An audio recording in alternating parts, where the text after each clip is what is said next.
20 வருஷமா நீயா நானா ஷோவை ஹோஸ்ட் பண்ணிட்டு இருந்த கோபிநாத் அவர்கள் அந்த ஷோல இருந்து விலக போறாரா அப்படிங்கிற அந்த ஒரு ஷாக்கிங்கான நியூஸ் தான் இப்போ கொஞ்ச நாளாவே சோசியல் மீடியால போயிட்டு இருந்துச்சு. அதுக்கு முக்கியமான ரீசன் IPL 2024ல கோபிநாத் அவர்களும் ஒரு கமெண்டேட்டரா ஜாயின் பண்றாரு அப்படிங்கிற அந்த நியூஸ் தான் காரணமா இருந்துச்சு. எஸ், IPLல அவரு ஜாயின் பண்றாரு அப்படின்னா நீயா நானா ஷோவை யாரு ஹோஸ்ட் பண்றது, ஒருவேளை அதுல இருந்து அவர் விலகுறாரா அப்படிங்கிற மாதிரி கொஸ்டின் எல்லாருக்குமே இருந்துட்டு இருந்துச்சு. ஆனா கண்டிப்பா அவரு நீயா நானா ஷோல இருந்து விலக மாட்டாரு அப்படிங்கிறது நம்ம எல்லாருக்குமே தெரியும். ஏன்னா கிட்டத்தட்ட 20 வருஷமா ஒரு ஷோவை ஒரே ஒரு ஆங்கர் மட்டும் தான் ஹோஸ்ட் பண்ணிட்டு இருக்காரு அப்படின்னா அது நம்ம கோபிநாத் அவர்கள் மட்டும்தான். அவருக்காகவே இந்த நீயா நானா ஷோ இப்ப வரைக்கும் கண்டினியூஸா போயிட்டு இருக்கு. அண்ட் TRPயும் ஸ்டார்டிங்ல ஆரம்பிச்சதை விட இப்ப அதிகமா இருக்குன்னே சொல்லலாம். இதெல்லாம் ஒரு டாபிக்கா எடுத்து நம்மளால ஆர்கியூ பண்ண முடியுமா, டிபேட் பண்ண முடியுமா அப்படின்னு நம்ம யோசிக்கிற எல்லா டாபிக்கையும் எடுத்து அவரு அதுக்கான கிளியரான கிளாரிபிகேஷனும் கொடுப்பாரு. அண்ட் அவர் ஹோஸ்ட் பண்ற அந்த ஸ்டைலுக்காகவே நீயா நானாவை பாக்குறதுக்காக நிறைய ஃபேன் பேஸ் இருக்காங்கன்னே சொல்லலாம்.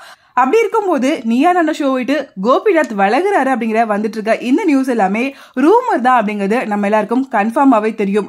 இருந்தும் சில ஃபேன்ஸுக்கு தயவு செஞ்சு நீயா நானா ஷோவை ஸ்டாப் பண்ணிடாதீங்க, அப்படியே ஸ்டாப் பண்ணினாலுமே கோபிநாத் அவர்களை ஹோஸ்டா இருக்கிறதுல இருந்து மாத்திராதீங்க, வேற யார் நீயா நானா ஷோவை ஹோஸ்ட் பண்ணாலும் அது நல்லாவே இருக்காது, 20 வருஷமா அவரையே நாங்க பார்த்து பழகிட்டோம், வேற யாராவது இந்த ஷோவை ஹோஸ்ட் பண்ணாங்க அப்படின்னா கண்டிப்பா அந்த ஷோவோட பிளேவரே மாறிடும், அதனால அதோட ஆடியன்ஸ் கம்மியாகிறதுக்கான வாய்ப்பு கூட அதிகமா இருக்கு அப்படின்னு பலரும் அவங்களோட கருத்துக்களை தெரிவிச்சிட்டு இருக்காங்க. சோ இப்படி பல குழப்பங்கள் போயிட்டு இருக்கிறதுனால கண்டிப்பா கோபிநாத் அவர்களே இதுக்கான கிளாரிபிகேஷனை வெரி சூன் கொடுப்பாரு அப்படின்னு தான் நினைக்கிறேன். அண்ட் இன்னொரு பக்கம் கிரிக்கெட் ஃபேன்ஸ் எல்லாருக்கும் பயங்கரமான ஹாப்பினே சொல்லலாம். எஸ், IPL சீசன் வந்தாலே எல்லாரும் ரொம்ப ஹாப்பி ஆயிடுவாங்க. அதை இன்னும் டபுள் ஆக்குற விதமா தான் கோபிநாத் அவர்கள் IPL 2024ல கமெண்டேட்டரா ஜாயின் பண்றாரு அப்படிங்கிற ஒரு விஷயம் எல்லாருக்கும் ரொம்ப ஹாப்பியா இருந்துச்சு. ஆல்ரெடி RJ பாலாஜி அவர்கள் தான் IPL மேட்சுக்கு எப்போதுமே கமெண்டேட்டரா இருந்துட்டு இருப்பாரு.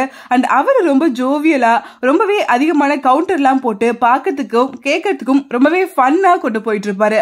அவரோட சேர்ந்து கோபிநாத் அவர்கள் கமெண்ட்ரி கொடுக்க போறாரு அப்படின்னா இவங்க ரெண்டு பேரோட காம்பினேஷன் எப்படி இருக்க போகுது, எப்படிலாம் ஒர்க் அவுட் ஆக போகுது, ஃபன்னான ஒரு பர்சனும் கொஞ்சம் தத்துவங்களும் சீரியஸாவும் பேசக்கூடிய ஒரு பர்சனும் சேர்ந்து கிரிக்கெட் மேட்சுக்கு கமெண்ட்ரி கொடுக்க போறாங்க அப்படிங்கும்போது எக்ஸைட்மெண்ட் லெவல் கொஞ்சம் அதிகமா தான் இருக்கு. சோ உங்களுக்கு இந்த யூனிக்கான காம்பினேஷன்ல வர போற கமெண்ட்ரி கேட்கறதுக்கு எந்த அளவுக்கு எக்ஸைட்டடா இருக்கு, இன்னும் 3 டேஸ்ல ஸ்டார்ட் ஆக போற IPL மேட்சுக்காக எவ்வளவு எக்ஸைட்டடா வெயிட் பண்ணிட்டு இருக்கீங்க அப்படிங்கறத கமெண்ட்ல கூட ஷேர் பண்ணுங்க.